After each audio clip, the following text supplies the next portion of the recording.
Good evening and welcome to Hardlines with Hardliners. I am your host, Sheba Musunga. With me in the studio is Mr. Prince Chanda, the hardliner. I'm sure the people who have been following us, you know him as Mr. Prince Chanda. A lot of people were asking, who is this man? Who is this man? Where is he found? You can follow him on his Facebook page at Prince Chanda. So today we are, as you know, it is always exciting being on this segment. We bring you exciting questions every Sunday. Mr. Prince Chanda, welcome to the program once again. Evening. Good evening. Evening. Okay, so today we are not wasting much of the time. Considering that the ruling government, UPND, formed government in the year 2021, and the Zambian citizens are vanquished. They are upset that the ruling government is full of fake promises. They are doing nothing. Also, they are also not trusting the opposition, okay? They are saying there is no strong opposition in Zambia, and they do not know where they stand, where to vote, who to vote for. So what expectations are you giving the Zambian people? First of all, I wish to reiterate the earlier podcast that we had. There was a comment that came in my inbox. I think it came from two different people who were saying I had called opposition weak, I had called them jokers, and they were agitated with that. So I wish to reiterate that statement which I made, that yes, a lot of people in the opposition are jokers and are weak. And the reason is simple and straightforward. There is already a known fact that the ruling party is not going to give space to the opposition to do their politics. Also that the people have decided not to vote the UPND back in power. Sometimes we need to look at statistics when we are doing politics or when we are politicking. The opposition UPND then came into power after winning elections with 2.8 million, with a cooked 1 million. Why do I say cooked? Why? We know what happened exactly in that particular election in the stronghold for UPND. We know what was done, how the figures were inflated. The census report showed that in certain places, the voter registered were low and the people that voted were more. So that 1 million was cooked. So for any sensible politician, any tactician, any strategist who is going to look at the chances of UPND winning the elections, they must first go back to 2021 elections. Despite what the UPND did in their strongholds to win the elections, they only managed to skim around 1 million votes, which would have taken them nowhere because their friends from the PF had 1.8 million votes from the 7 provinces where they were strong in many areas. They had 1.8. President Lungu had 1.8. President Ichilema in his stronghold had 1 million. We know how that 1 million was cooked. There's evidence from the census report. So, if you are going to sit and play politics with the kind of individual that is in power, you have first off to accept the things that they will not change overnight. They will not give space to the opposition. They are not going to listen to their noise that are being made. You see, when you are dealing with a politician of that nature, like President Ichilema, who is, in my view, is not really a politician, is a person in politics, you've got to be very serious. So when I said the opposition is weak and they are not being serious, there is evidence also that when you go to Rumez right now, it is not one opposition person that is standing. There are other people that are standing from the opposition. So that shows that the unity is not there. If you follow the happenings in the alliances today, you realize that there is Tonse Alliance, there is Uka Alliance, there is now what they are calling United Opposition.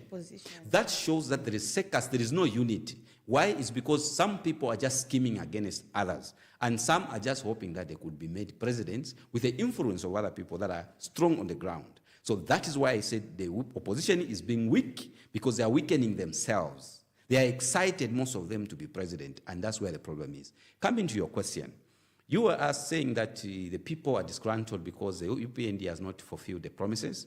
and people don't seem to have confidence or trust in the politicians anymore. Of course. And of course, yes, I'll tell you this. I think I said this in one platform. I said there are two different people that we can describe about in politics.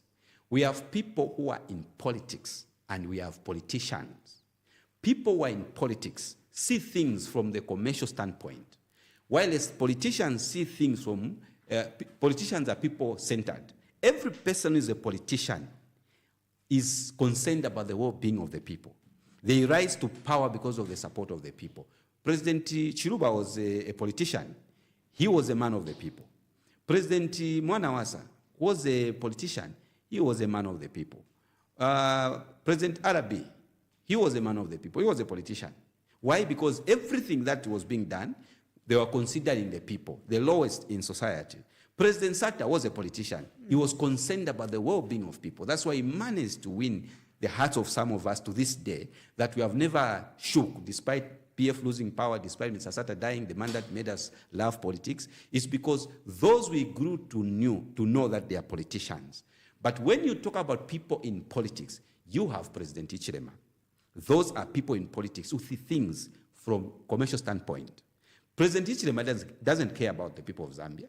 He doesn't care about this country. He doesn't love this country. Why do you say that? There are many reasons that I can give you. What is that reason? I am going to give you the reason. One of the reasons is that most of the things that President Ichirema is doing are centered at retaining power. Most of the things that President Ichirema is doing are centered at pleasing foreign interests. Today we have a scenario where our candidate for African Banking Corporation, I've forgotten what that is really called, he lost the election. Not because he should have lost the election, because the country that he's supposed to represent did not do that much to help him win that bid. Other people had their presidents go to other countries to lobby for support. Our president was busy scheming around the constitution and around many other things. What the UPND government is doing is having a negative bearing on the country, because it's not everything that should be subjected to politics. At some point, the country must come first. The UPND has made people to lose interest in politics and in politicians, because they are not seeing things from a social aspect where they consider the well-being of the people, especially the lowest in the community. The government exists to provide goods and services to the people. That's why they exist. We have a different scenario as compared to the Americans.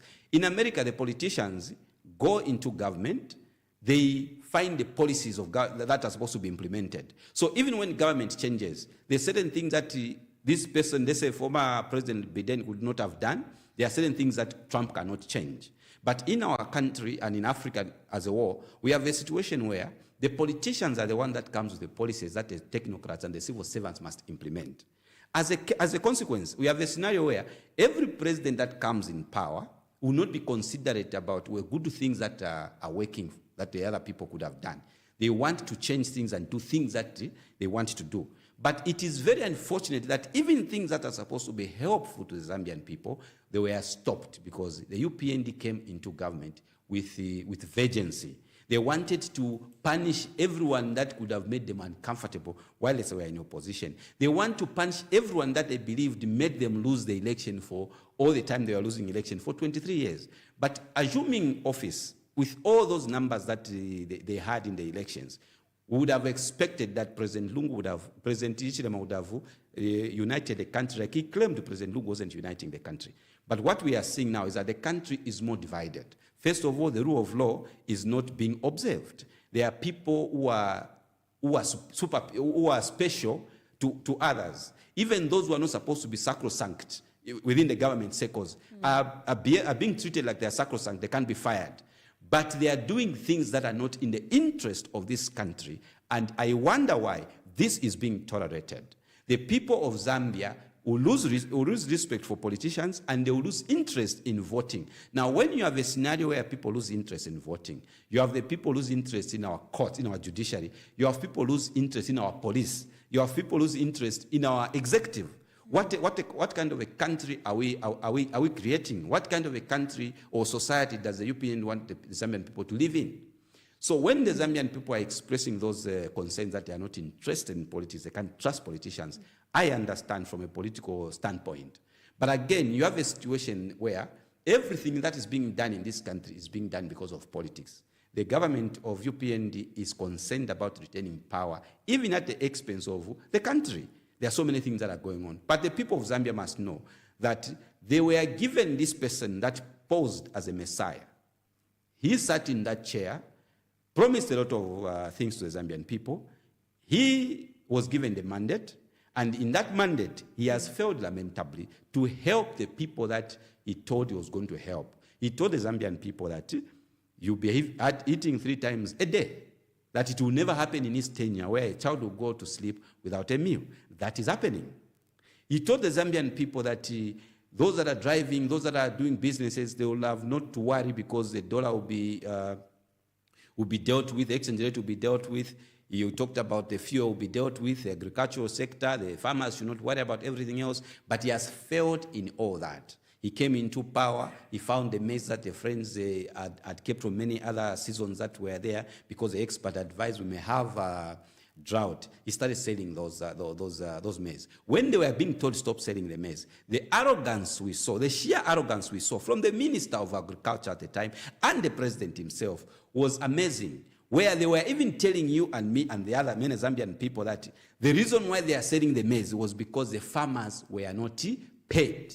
So if the farmers were not paid, but the food was collected by government from them, the maize was collected by the government from them, and they went on flight speed, borrowing the moment they stepped into power, why didn't they use the money that they borrowed from many other countries that are now calling them incompetent for failing to utilize that money properly? Why didn't they use that money to pay the farmers and keep the maize? But they went on to sell the maize, and they claimed their defense was that the farmers were not paid. So they sold the maize to pay the farmers. Then the same maize that they sold, they go to borrow money to go and buy maize from Tanzania, where the Americans were even to say the 20 million that they asked for maize, they spent more than they should have spent. It is because we have a president who doesn't care about this country. So when people are looking at politicians, are looking at us, they are seeing us in the mirror of President Hichilema, who has failed to live by his promises to the Zambian people. So yes, I understand. Zambians have the right to feel that way, but they must see that there's always light at the end of the tunnel. This confusion that are happening in the opposition are going to be corrected. Sometimes we must understand that God is a God of confusion. I know people who are baby Christians who say God is not a God of confusion. I tell them God is a God of confusion, and he brings confusion when it is about his will that's supposed to be seen. On the Tower of Babel, when people were in the Genesis, when people were building the tower to reach heaven, what did God do? He said, if people are united, anything they agree can be achieved. So I'm going to confuse them with the language so that they will not agree with each other. So now you are building, you're asking somebody to give you a block, they bring you water. So in the end, people separated and divided, and all tribes and languages came from there. So even in this situation, God is not a respecter of man.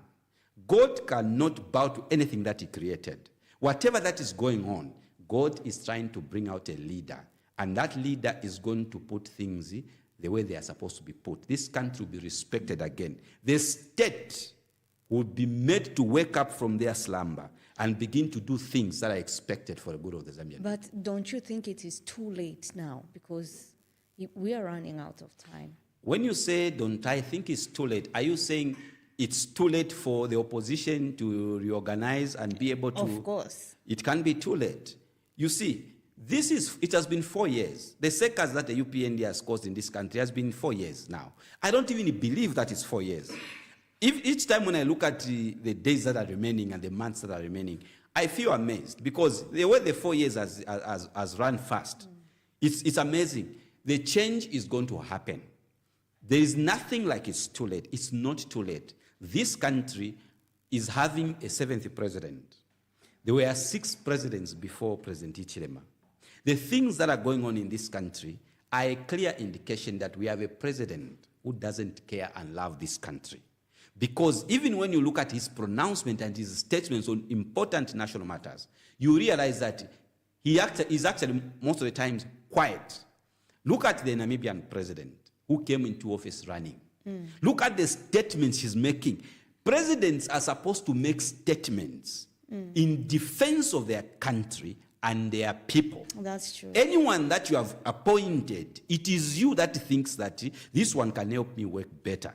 The moment you begin to play around the people that you have appointed who have the responsibility and you begin to defend them, it means you have lost your responsibility as a leader. When a situation occurs in a country, you do not expect 3 ministers to go and sit and begin to discuss a matter. You expect a president to call all those people that are involved and make a strong statement that the Zambian people must hear, that our commander-in-chief and the citizen number one is providing leadership.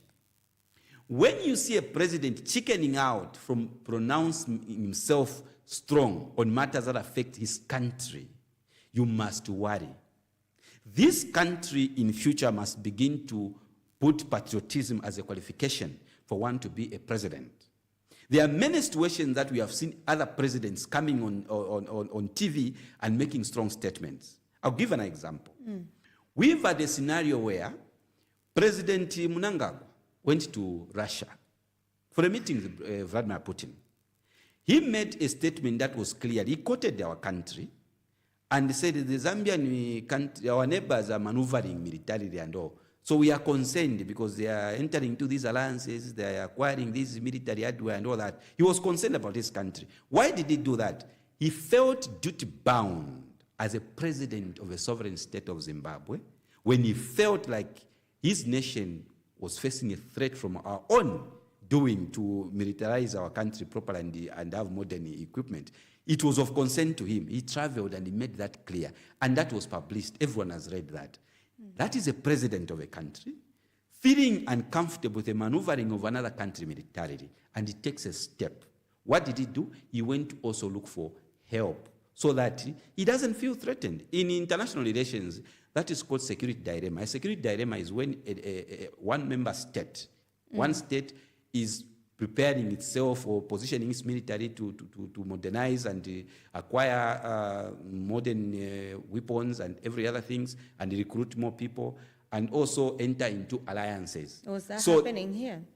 The fact of the matter is that what made Zimbabwe to say that was that we had acquired, the government had acquired helicopters from America. So they felt uncomfortable with our own doing. In international relations, it's called security dilemma. So the Zimbabwean government felt insecure with our own development. It is normal to feel like that. And in most cases, what has made wars to start is because of cases of security dilemma. When you look at the war in Ukraine and Russia, it's because Russia did not want Ukraine to join NATO. Because Ukraine joining NATO poses existential threat to Russia.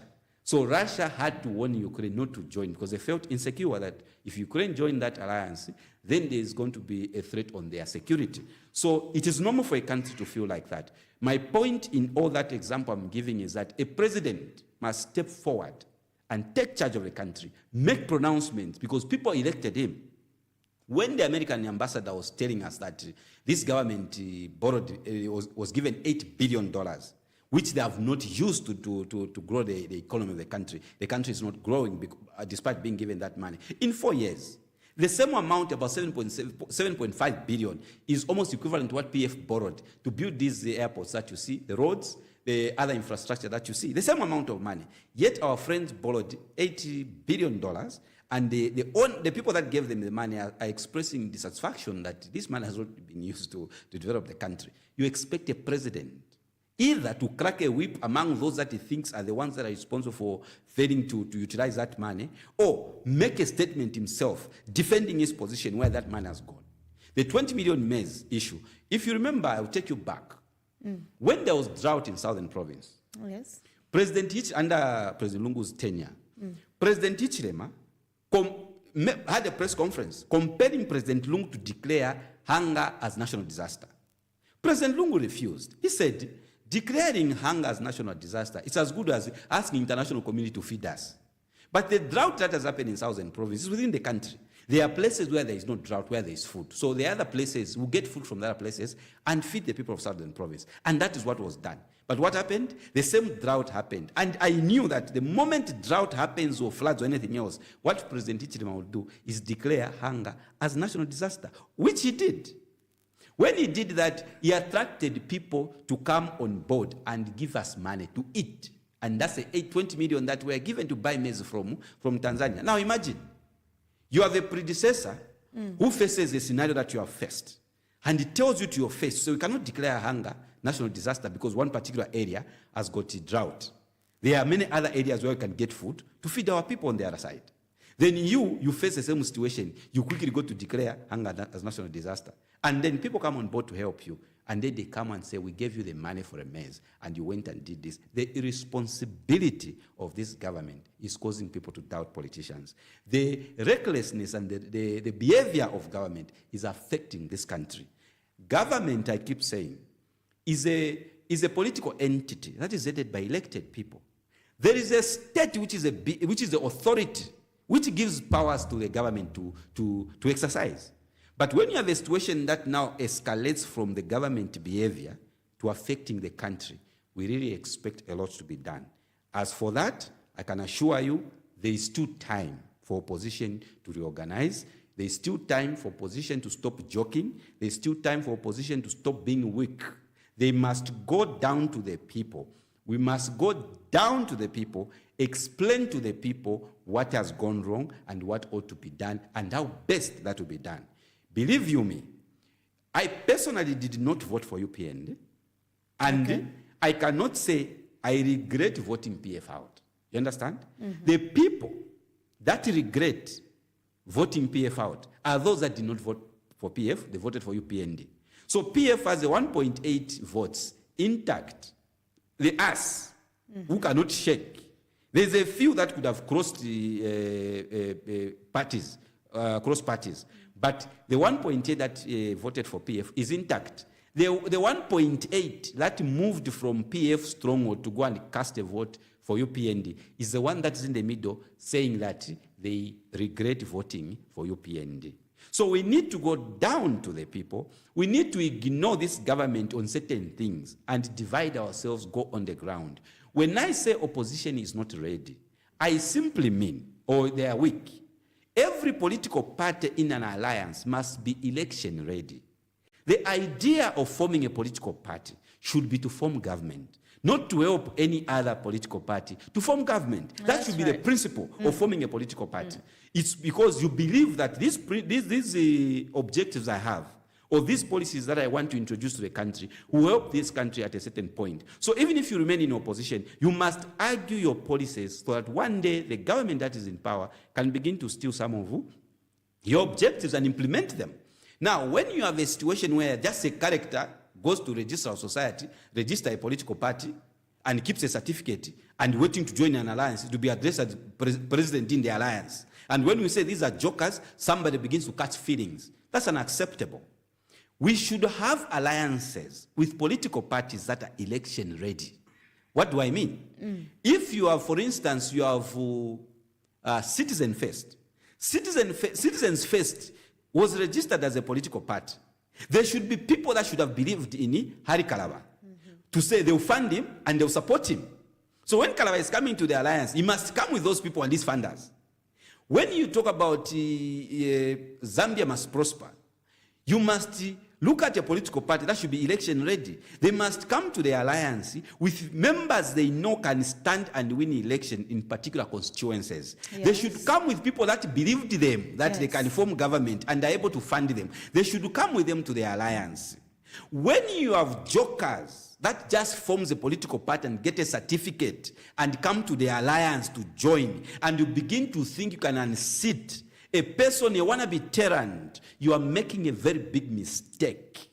You must understand when we call you weak or when we call you jokers, it is from this premise that every political party in the alliance must be election ready. What do I mean? They all must be in a position to say, if all these alliances were blocked from, if those political parties in the alliances were blocked from contesting elections, and we remain the only political party, are we going to have at least 50 MPs that will stand and win?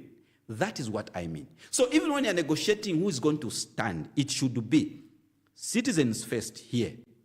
Which constituents are you convinced of winning with the candidates you have? so that we avoid these constituencies. We go to other constituencies. Or me, maybe it is this and this and this constituency. Okay, fine, move this side. ZRP, which constituents do you think you have candidates that are able to win these constituencies so that we don't disturb you? That's how the alliances must work. People must begin to think and strategize and be tactical in their maneuvers to beat UPND in 2026. People must not be using emotions in wanting to take over power from the UPND. People must be sober and level-headed because we are facing a political party that is determined to do everything and whatever it takes to remain in power. So if we are going to sit and say we call ourselves strategists and call ourselves an opposition, every individual political party in an alliance must be ready to support whoever will be made presidential candidate. Every person in the alliance must be able to say, if they pick my friend, I should be able to support. Yes. If they say now we are adopting candidates across the country, it should not just be to say all the candidates must be under one political party. The one we are saying is an anchor party. Sometimes it doesn't work like that. Sometimes you can have political party float candidate in certain constituencies. What we need in 2026 is a parliament that is not dominated by the party in power.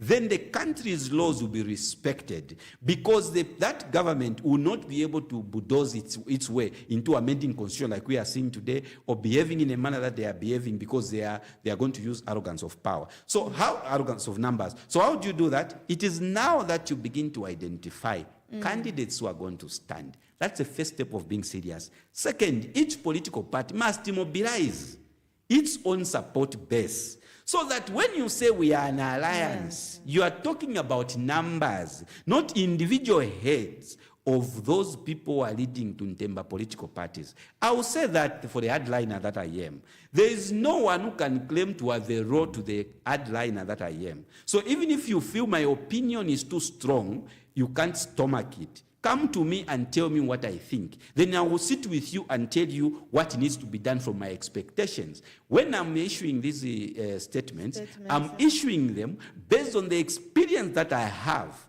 because I have worked in a lot of constituencies in the country. I've been to so many provinces. I've worked with the best politician this country has had. I have worked with President Sata as I go before. I would go to places that many people may not have even gone. I would have gone there. I worked with President KBF at KBF. I coded that place as Pentagon because that's where strategies were being done and tactics for a lot of things that happened, even from the time that Mr. Sata died. I traversed the width and breadth of this country with Honorable GBM. Honorable GBM is a serious grassroots mobilizer. I was his right-hand man. I went around the country. So when I'm talking about these things, it is from the experience standpoint. It is not from malice. So when I tell you something, it's because I know what we are doing is not going right. Some of the people had no opportunity that we had. They were career civil servants. What they knew is civil service. We told the ground, they came in, they were given jobs as civil servants. We respect them for that. When it comes to politics and we talk, they must listen. It's not just about talking. It's about being able to look at what has gone wrong, be able to look at the strength of the opponent you are facing. When you look at the strength of the opponents you are facing, you are going to respect the strong opinions that we are giving. But to just think that when we talk, we have got a problem with individual leaders in the alliances. No, we are able to see. We are able to look at things that are going on and we're able to see with a political eye to say this maneuver is wrong. This is meant to jeopardize the unity that is expected. I will tell you this. To be a secretary general of a political party goes beyond making statements on TV, goes beyond looking smart. To be a secretary general of the party is to be in a position to mobilize the party and the structure in such a way that at every time there is an election, it is one phone call to say, this has to be done. I served Patriotic Front as a member behind the scene under the leadership of Comrade Winter Kabimba, Secretary General. Okay. After Comrade Winter Kabimba, Secretary General, came President Lungu himself briefly, then Honorable Davis Chama. I can tell you how the grassroots was being mobilized, because we were the grassroots, we were the foot soldiers, we were the go-between, we were the eyes of politicians, we were the one that would go to gather information, intelligence, and everything else. So we understand. After that came Honorable Davis Mwila. If you recall very well, there was a time that statements were being made against the Secretary General of the party, Honorable Davis Mwila. Yes. And I'm sure you remember there was a sea of cadres from Kanyama walking through Independence in solidarity to Honorable Davis Mwila. Yes. That spoke to the mobilization. So when we look at these secretary generals of the political parties in the alliances, what do they have up their sleeves to mobilize the political parties they have, get the masses to support them into the alliances? What abilities do they have to source for funds that are required for the grassroots to do what needs to be done? How many people have been sent out by these political parties from the alliances into the communities, down to Kasonde Mutokwa, down to Chundaponde, down to Sikongo, down to Lukulu? How many people have been sent there? You just have to realize that time is not with us, and you need to realize that the people have decided. All you need to do is to go and talk to the people. Being on radio doesn't make every voter who is aggrieved to listen to you. Most people are struggling, and they do not have even the bandwidth to listen to that radio interview that you are having as members of the opposition. But when you go down and divide yourself, you are going to see that UPND will be able to see that the pressure will be too much. Thank you. Thank you very much. I have another question for you. We have seen a draft of the Constitution being published amidst opposition from key stakeholders that you ought not to amend the Constitution. What is your take on this? I have said that over and over about the constitutional amendments. I'm a student of constitutional law. I have said what is known and what should be there is that the Constitution must be amended for the interests of the state and its people, not for politics.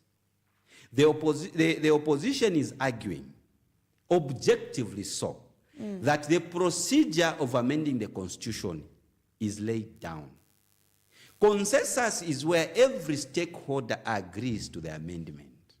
And to amend the Constitution, there must be consensus. People, majority citizens must agree. Yes. The church is a key stakeholder. Political parties, civil rights activists, and many other civil society organizations are key stakeholders. You and me, citizens of this country, are key stakeholders to that process. To just have a group of cabinet ministers sit and decide that the Constitution must be amended and bulldoze their way to the extent of even publishing things that we don't even know who put them there. It is unfortunate for this country. All this behavior by government is having a bearing on the country. Whatever that is being said, we are a global village. Whatever that is being said on social media, whatever is being said on television sets, whatever is being said on many other platforms, international community is speaking it raw as it is, okay?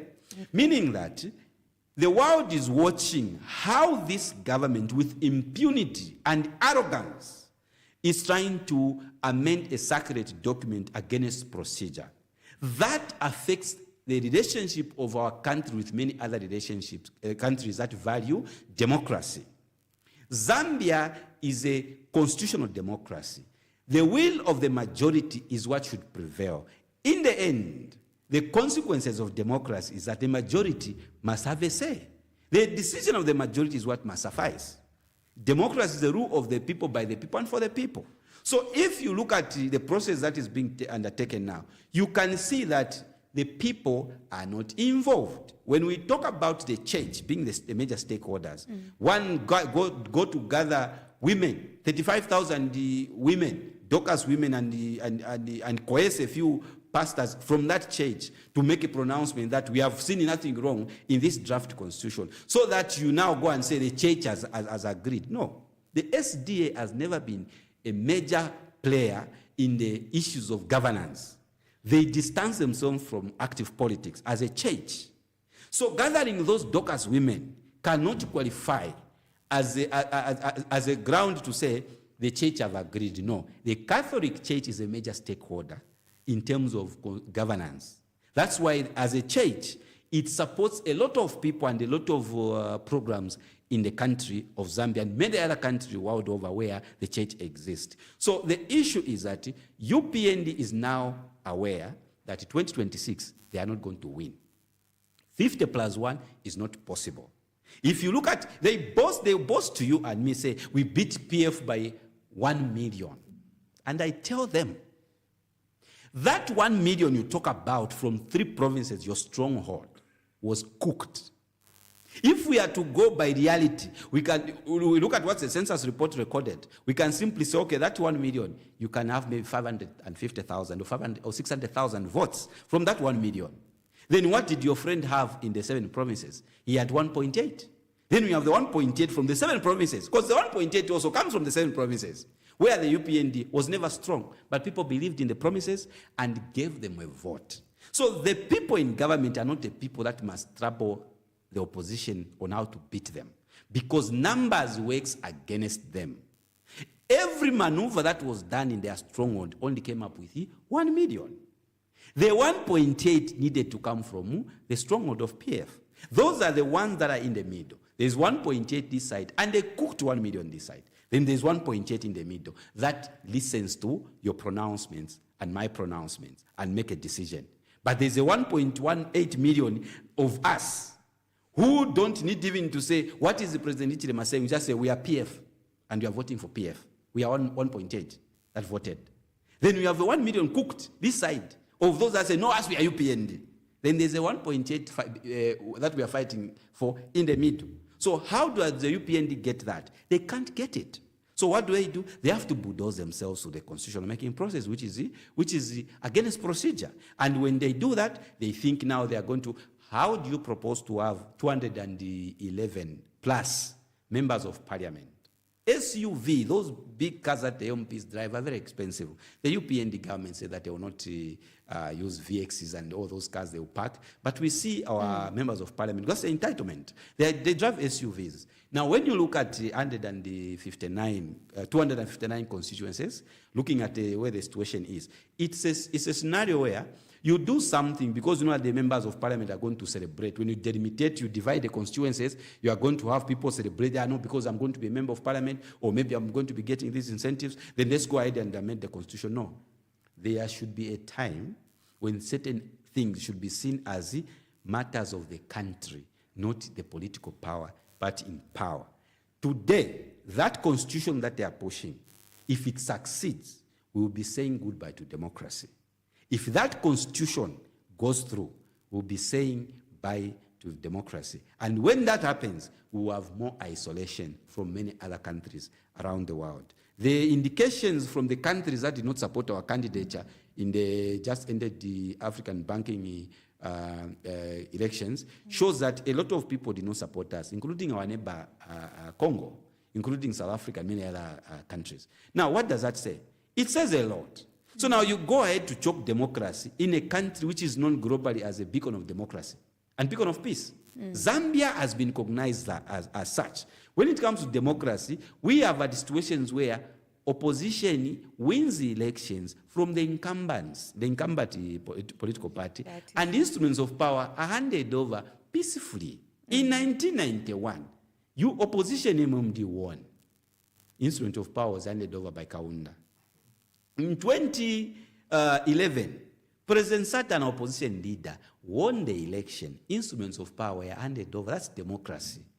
In 2021, the opposition won the elections, and the instrument of power were handed to them peacefully. I know they were gotten in a hostile manner. If you look at the way the president got those instruments of power, he had to have a backup to go and get instrument of power from a man that humbly walked to the shame with a daughter to go and give him instruments of power. That was peaceful. That was democracy at play. Now you have a government that wants to choke that democracy. It is something that we, the Zambian people, must be awake to monitor and ensure that not in this life, not even in the next, should we allow a political party that is so incompetent, so unpatriotic, push itself in a wrong corner to maintain power in a manner that does not go in line with democracy. That constitutional making process is wrong. They are not following what needs to be followed. The Zambian people have said no. I, Hardliner, have said no.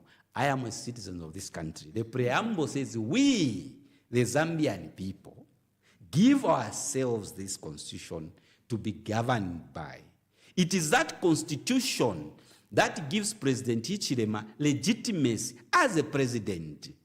And he just didn't get the legitimacy by winning. No, he had to undertake a swearing-in ceremony where now he had to reaffirm that I will uphold, defend, and protect the Constitution of Zambia on our behalf. That is what President Hichilema and his cabinet must know, that the legitimacy of his presidency was necessitated by that oath that he took at the Hero Stadium when he said, I will abide by this. He lifted the Bible. There is no way that he can wake up and begin to see things going wrong and begin to do things from his head. He will not be president after 2026. He must not make a mistake of thinking he has a chance to maneuver things against the law. That will not happen. I am saying this and I've said it over and over. In this country, tyrant will not rule. In this country, dictatorship will not rule. God has raised people for the time such as this to defy the odds and begin to call things for what they are. And what if that happens? It will not happen. What are you going to do? It will not happen. What we will do is we will not accept that because the ballot will reject him. We will reject him, and he has been rejected in advance. So these maneuvers to try and bulldoze his way through the Constitution will not happen. He has failed to appoint youths in his cabinet who are below 35. His political party failed to adopt youths that are below 35 years old. None of the MPs in UPND is below the age of 35. His government failed to appoint the different abled. Who do you see with how many blind people are in his cabinet? How many deafs are in his cabinet? How many different abled people who are on wheelchair are in his cabinet that you have seen? But the Constitution mandates him to ensure that he balances these appointments. He has not done that. So how stupid does he think we are? One thing I hate in life is when someone insults my intelligence. You can do anything to me, you get away. The moment you insult my intelligence, that I don't pardon. Even if I don't react to you there and then, believe you me, you pay a price, and the price is very expensive for insulting my intelligence. So why is the UPND government insulting our intelligence? The collective wisdom and intelligence of Zambian people is being insulted? What sort of people is UPND appealing to with those insults that they are telling the Zambian people? We want to amend the constitution, we can have more youths and more. How? How does that even happen? The constitution itself mandates him to do that, and he has not done it.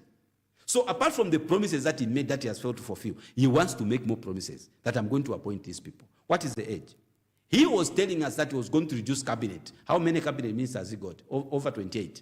But he was mocking other people that when they had such size of a cabinet. So it is such lies that have rendered President Hichilema as a man who lacks credibility in the eyes of many Zambians that are calling him a liar. Because if the citizens begin to call you a liar, you have lost credibility. And if you have lost credibility within your people, then you have lost credibility everywhere else. It pains every patriot. It pains me that I'm seated feeling so proud that we have a president, a citizen number one. There he is. And then the citizen number one that we have, it seems to be ordered by individuals that do not vote in this country, individuals that have no credibility on the world stage. Tony Blair, a war criminal in Iraq, when he comes to Zambia, you can see our commander-in-chief of the armed forces, a president of a country, behaving like that particular person is dealing with is a sitting prime minister of that particular country. Those are just friends. You have a scenario where a country voted by the people goes to get a former British prime minister as his advisor.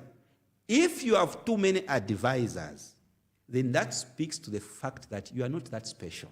Because if you are a special person with certain skills, you don't need so many advisors. You have even former prime ministers of a country like Britain, among your team of advisors and you fail lamentably as he has? You have over 15 or 11 advisors at State House and you fail the way he has? That tells you that the moment you have advisors, you are accepting that I have inadequacies. I am not special. I need to listen to others. I need to govern the country according to the laid down procedure on how I need to conduct myself. You've got to be presidential. You've got to be patriotic to your country. You've got to see a problem and address it without procrastination. Because when you have a problem, when you have a minister is misbehaving, when you have a permanent secretary is misbehaving, then there's a problem. I'll give you one example. I read from the media that there are people in the UPND that felt Gary Nkombo could be a good president. And they began to agitate for him to take over from President Hichilema. We saw on social media people making pronouncements, making comparison to say Gary Nkombo should be the president. What did I see? I saw that Honorable Gary Nkombo is alleged to have gone to the police to report those people, that they are doing things without his consent, and him cannot fight. He dispelled that allegation. Yes. So to the extent of going to the police, I know Gary. He's a brother. He's an older brother to me. He's a level-headed man.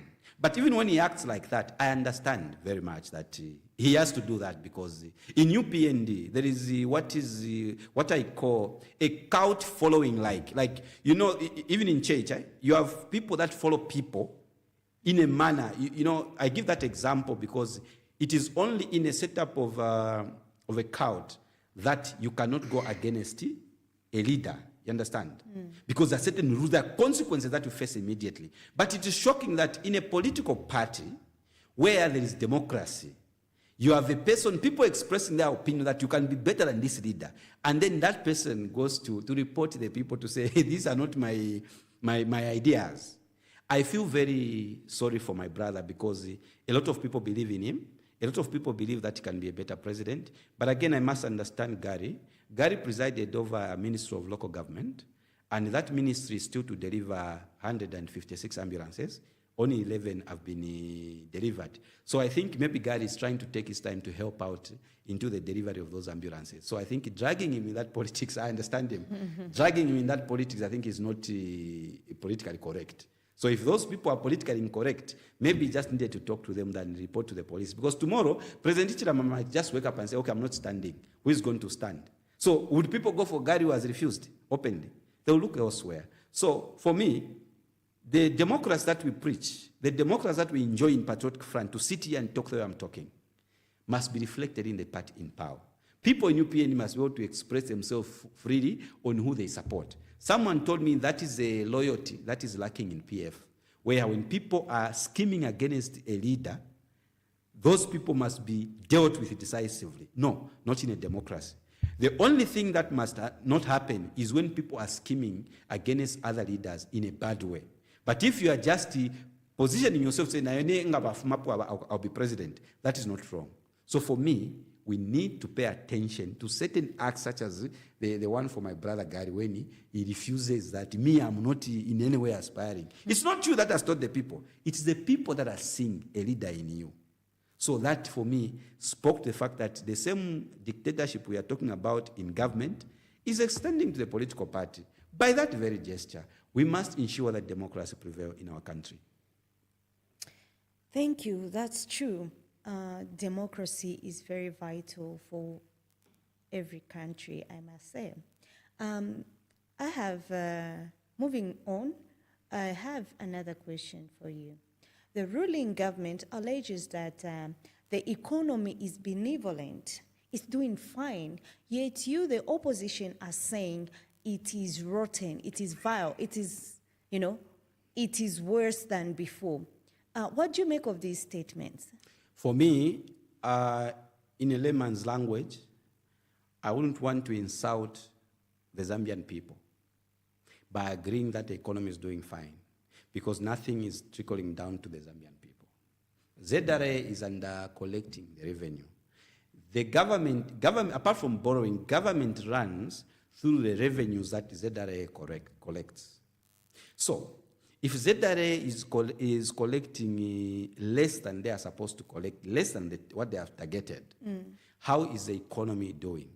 It shows you that business houses and many other sectors that gives the revenue to the government are not doing well. ZESCO is load shedding people to death, 2 to 3 days or 24 hours load shedding for 4 years. That tells you that a lot of small businesses have died.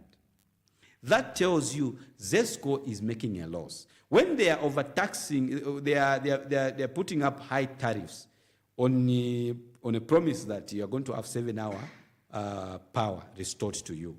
It's because when I buy electricity for 200 kwacha, if in a month I use 200 kwacha electricity, and I buy that 200 kwacha electricity, and then for the next 2 months, I have not exhausted the 200 kwacha units, it tells you that I have not gone back to ZESCO to buy power because there is load shedding, so that power is not finishing. So people are not buying electricity as they would buy every month, meaning ZESCO is getting a loss. So those tariffs they're asking for that are being increased is because they are making a loss.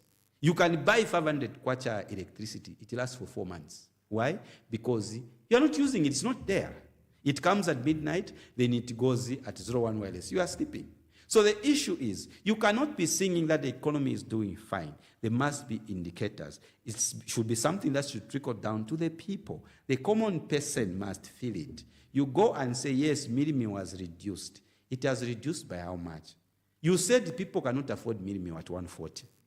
The minimum is at 400, and you say it has been reduced. Has it been reduced lesser to what you found it? No. Then it has not reduced. It's a mock and it's an insult to the Zambian people. Because if I'm going to buy this necktie at 200 kwacha, and you argue that this tie is very expensive, I think in our government we will work on the economy so much that imported things such as this should cost you at least 50 kwacha, right? Then you come in power, this same necktie costs me 600 kwacha because of your poor economic policies. And then within a short period of time, this necktie reduces to 400 kwacha. Way above what you found it. Do you think you can really attribute to the fact that you have done well economically? I do not think so. Because what you promise the Zambian people is minimum to get to 50 kwacha from 140. Now the minimum is above 250 and it reduces to below 230. It is still too high for the Zambian people. The economy is not doing fine. Bread is 29 kwacha and 32 kwacha in some instances. It is still expensive. Sugar is 79 to 90 kwacha in some places. It never used to be that. It's still expensive. From the time they are singing the economy is doing fine, yes, they may have economic indicators and they use all these jargons to try and mislead the people, but the masses cannot feel that. What we do as politicians must touch the lives of the common people. They are the ones that feel the direct impact when the economy is not doing fine. Even if you increase things, there are people who not even feel the increment. You understand? There are people, when did you go to the shop and you get sugar and you remember what you bought it the last week? We don't, isn't it? No. We just pick. But there are people that pay attention. Even when they are writing on the paper their budget, they are writing to say, I bought a sugar for 79 kwacha. So they know that if it's 79 kwacha, it will be about 80 kwacha. So there are people that pay attention to details. So those are the people you target when you are dealing with economical issues. People must be able to say, okay, today we have at least gotten these things lesser than we got them tomorrow. Then you can sit and think that the economy is doing fine. From my standpoint, I don't see the economy doing fine according to their claims. But we must understand them. They have to fool those that they can manage to fool, but they cannot fool everyone at any time. Thank you very much, Mr. Prince Chanda. We are coming to an end of this program, and tune in as usual every Sunday at 20 hours. We answer, the Hardliner answers some tough questions here where people, a lot of people have got questions to ask and they've got no one to answer them, but the Hardliner is here to give us those answers that we've been dying to hear. Yeah, so you can follow us on our Facebook page, Firstly, you can follow Mr. Prince Chanda at his Facebook page. And also you can follow me as Sheba Msunga Ally on Facebook. For now, we are coming to an end of this program. Please kindly tune in next week. We'll be listening and reading your comments. Please like and share. Have a blessed night. Thank you. Bye.